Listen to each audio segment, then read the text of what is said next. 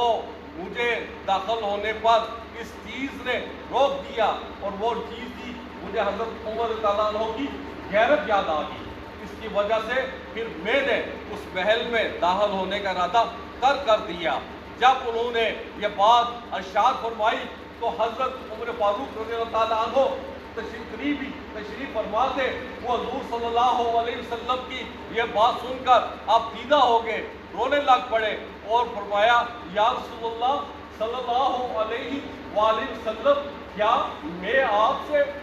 غیرت کروں گا؟ یا رسول اللہ صلی اللہ علیہ وسلم، میری یہ کیا مجال عمر کی کہ آپ اس کے متعلق ایسی بات کی جائے؟ پھر اسی طرح سے یہ حدیث اگلے صورت میں آتی ہے جس میں اتنا فرق ہے کہ آپ صلی اللہ علیہ وسلم نے ارشاد فرمایا کہ مجھے ایک ایسا محل دکھایا گیا جو کہ پورے کا پورا سونے کا بنا ہوا تھا، اس کی تمام چھت بھی سونے کی، اس کی دیواریں بھی سونے کی، اس کا فرش بھی سونے کا، اور بہت خوبصورت محل تھا۔ میں نے پوچھا جبرائیل علیہ السلام سے، اے جبرائیل علیہ السلام بتائیے یہ کس کا محل ہے؟ تو انہوں نے فرمایا یا رسول اللہ صلی اللہ علیہ وآلہ وسلم، یہ آپ کے قریبی ساتھی حضرت عمر فاروق رضی اللہ عنہ کا محل ہے۔ تو میں نے چاہا کہ میں اس محل کے اندر داخل ہوں، تو پھر مجھے حضرت عمر کی غیرت یاد آ گئی، تو میں نے اس محل میں داخل ہونے کا فیصلہ ترک کر دیا۔ تو حضرت عمر رضی اللہ عنہ پھر رو پڑے اور فرمایا یا رسول اللہ صلی اللہ علیہ وسلم، کیا میں آپ سے غیرت کروں گا؟ حضور صلی اللہ علیہ وسلم نے مزید ایک دفعہ ارشاد فرمایا، اور یہ حدیث بھی بخاری اور مسلم دونوں میں آئی ہے، جس میں آپ صلی اللہ علیہ وسلم نے فرمایا کہ بنی اسرائیل میں ہر نبی کا ایک محدث ہوا کرتا تھا، بنی اسرائیل میں ہر نبی کا ایک محدث ہوا کرتا تھا، اور میری امت کا جو محدث ہے وہ حضرت عمر بن خطاب رضی اللہ عنہ۔ اس سے بھی آپ اندازہ لگائیں کہ یہ کس قدر بلند شان ہے۔ محدث اس کو کہا جاتا ہے جس کو ایک طرح سے بغیر رشتے کے ظاہر ہوئے دل میں القا ہو جاتا ہے کہ اللہ تعالیٰ کا اس معاملے میں اس کی کیا منشا ہے، تو ایسی شخصیت کو محدث کہا جاتا ہے۔ تو حضور صلی اللہ علیہ وسلم نے فرمایا کہ میری امت کا محدث صرف حضرت عمر فاروق رضی اللہ عنہ ہے۔ اور جامع ترمذی میں یہ حدیث بھی آئی ہے، حضور صلی اللہ علیہ وسلم نے ارشاد فرمایا کہ میں آخری نبی ہوں، اگر میرے بعد کوئی نبی ہوتا تو حضرت عمر بن خطاب رضی اللہ عنہ۔ تو آپ اس سے اندازہ لگا دیں کہ حضرت عمر رضی اللہ تعالیٰ عنہ کو اللہ تعالیٰ نے کیا کیا فضیلتیں عطا کی تھی، کیا کیا ان کی شان دوسری ہے اللہ تعالیٰ نے ان کی بڑھائی تھی۔ میرے بھائیوں، حضرت عمر رضی اللہ تعالیٰ عنہ کے متعلق جب کہ ان کو شہید کر دیا گیا اور ان کو دفنانے کی تیاریاں ہو رہی تھی، ان کا جنازہ ہو چکا تھا، تو حضرت عبداللہ بن عباس رضی اللہ تعالیٰ عنہ فرماتے ہیں کہ میں لوگوں کے ساتھ ان کے حق میں دعا کر رہا تھا کہ اچانک ایک صاحب آتے ہیں، میرے پیچھے کھڑے ہو جاتے ہیں اور اپنی کونیاں میرے دونوں کندھوں پر رکھ لیتے ہیں۔ میں پیچھے مڑ کر دیکھتا ہوں تو حضرت علی رضی اللہ تعالیٰ عنہ ہوتے ہیں، اور بہت ہی جذباتی انداز میں بول رہے ہوتے ہیں کہ مجھے پہلے سے ہی اندازہ تھا کہ اے عمر، آپ جو ہیں ضرور اسی جگہ جائیں گے جہاں آپ کے اس سے پہلے دو ساتھی جا چکے ہیں، یعنی کہ حضور صلی اللہ علیہ وسلم کی مبارک ذات اور حضرت ابوبکر صدیق رضی اللہ تعالیٰ عنہ۔ کیونکہ حضرت عمر رضی اللہ تعالیٰ عنہ کو یہ اعزاز بھی حاصل ہوا کہ آپ رضی اللہ تعالیٰ عنہ علیہ السلام کی جو قبر ہے وہ روضہ رسول میں ہے، بقی کے قبرستان میں نہیں ہے، بلکہ روضہ رسول کے ساتھ جب آپ صلی اللہ علیہ وسلم کے پہلو میں حضرت ابوبکر صدیق رضی اللہ تعالیٰ عنہ مدفن ہے، تو انہی کے ساتھ ایک طرف حضرت عمر بن خطاب رضی اللہ تعالیٰ عنہ کی بھی قبر ہے اسی روضہ رسول کے اندر۔ تو حضرت علی رضی اللہ عنہ نے فرمایا کہ مجھے یقین تھا کہ آپ جو ہے انہی کے ساتھ ہی جو سے اپنے آخری جو ٹائم ہوگا وہ آپ گزاریں گے، اور میں اکثر سنا کرتا تھا حضور صلی اللہ علیہ وسلم کی مبارک زبان سے کہ میں اور ابو بکر صدیق اور عمر فلان جگہ گئے، میں ابو بکر صدیق اور عمر فلان جگہ سے آئے، میں ابو بکر صدیق اور عمر نے فلان جو اس کے جگہ پہ داخل ہوئے، تو ہر جگہ ہر موقع پر حضرت عمر تعالیٰ عنہ حضور صلی اللہ علیہ وسلم کے ہمراہ ہوا کرتے تھے۔ پھر مولا علی علیہ السلام نے ارشاد فرمایا کہ اب زمین میں ایسا کوئی بندہ نہیں ہے کہ جس کے عمل آپ کی طرح ہو، اور میرے دل میں یہ خواہش پیدا ہو کہ میرے اعمال آپ جیسے ہو سکتے ہیں۔ میرے بھائیوں، حضرت عمر رضی اللہ تعالیٰ عنہ کی جو شخصیت تھی، اس میں بہت بڑی ہمارے لیے تعلیمات کا جو پہلو ہے وہ بھی چھپا ہوا ہے، بلکہ انتہائی نمایاں ہے۔ حضرت عمر فاروق رضی اللہ تعالیٰ عنہ کے دور میں آپ کو معلوم ہوگا کہ اگرچہ پوری دوسری ریاست اسلامیہ میں ہر جگہ امن تھا، خوشحالی تھی، انصاف تھا، لوگوں کے ان کے حقوق ان کے گھر کی دہلیز پر مل رہے تھے، لیکن ایک ایسا موقع آیا کہ اللہ کی جو تقدیر تھی، اللہ کی جو منشا تھی، جو اللہ کی مشیت تھی، وہ غالب آتی ہے، اور سرزمین عرب میں خشک سالی کا دور شروع ہو جاتا ہے، قحط سالی شروع ہو جاتی ہے بارش نہ ہونے کی وجہ سے۔ تو اس موقع پر دو واقعات ہوتے ہیں جو میں آپ کی خدمت میں پیش کرنا چاہتا ہوں۔ ایک تو یہ ہوا کہ جب قحط بڑھ گیا، کچھ لوگوں جن کے مالی اسباب، مالی حالات کمزور تھے، تو ان کے پاس کھانے پینے کی چیزیں بالکل ختم ہو گئیں، تو وہ ان کے بچے بھوک کی وجہ سے بلکنے لگے۔ تو ایک شخص نے اپنے ایک ایسے ہمسائے جو کہ مالی طور پہ مضبوط تھا، اس کے گھر غذا خاصی مقدار میں پائی جاتی تھی، تو اس نے اس کے گھر سے آٹا چوری کر لیا۔ تو جب اس کی آٹا چوری کرنے کی خبر حضرت عمر تعالیٰ کو ملی اور وہ پیش ہوا، تو بات سن کر حضرت عمر تعالیٰ عنہ نے اس کے ہاتھ نہیں کٹوائے،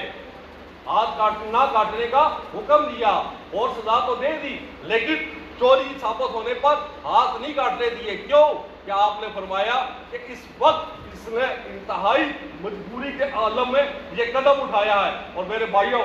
اس سے ثابت ہوتا ہے کہ اسلام جو دین ہے انتہائی نرم دین ہے، اس کا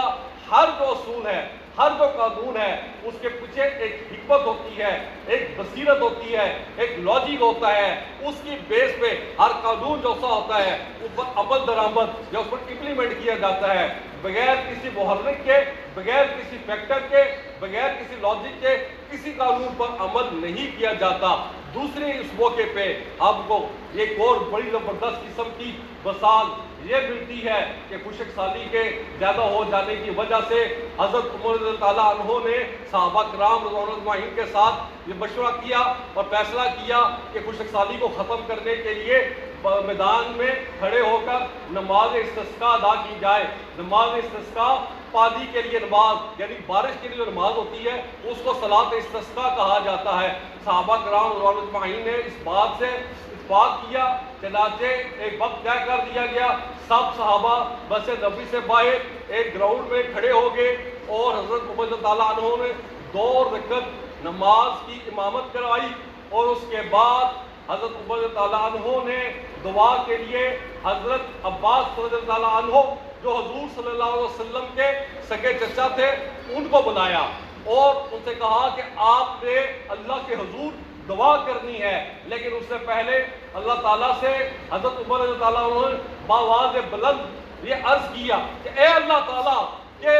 جب تک تیرے محبوب رسول صلی اللہ علیہ وسلم ہمارے درمیان موجود تھے، تو جب بھی کبھی کوئی ایسا موقع آتا تھا، کوئی پریشانی ہوتی تھی، تو ہم ان کی خدمت میں عرض کرتے تھے، تو وہ دعا مانگتے تھے، اے اللہ تو ان کی دعا کے وسیلے سے ہم پہ کرم فرما دیتا تھا، بارش نازل فرما دیتا تھا۔ لیکن اب وہ ہمیں چھوڑ کر تجھ سے ملاقات کرنے کے لیے آ چکے ہوئے ہیں، اے اللہ تعالیٰ ہم اب ان کی جگہ ان کے سگے چچا حضرت عباس رضی اللہ عنہ کو دعا کے لیے پیش کر رہے ہیں، تو ان کی دعا کے وسیلے سے ہم پر کرم فرما دینا۔ چنانچہ حضرت عباس رضی اللہ عنہ آگے بڑھتے ہیں اور دعا کے ہاتھ اٹھاتے ہیں اور دعا کے لیے دعا مانگتے ہیں۔ کئی صحابہ بیان کرتے ہیں کہ ابھی ان کی دعا مکمل نہیں ہوتی ہے کہ آسمان پر کالی گھٹا چھا جاتی ہے اور بارش شروع ہو جاتی ہے۔ الحمدللہ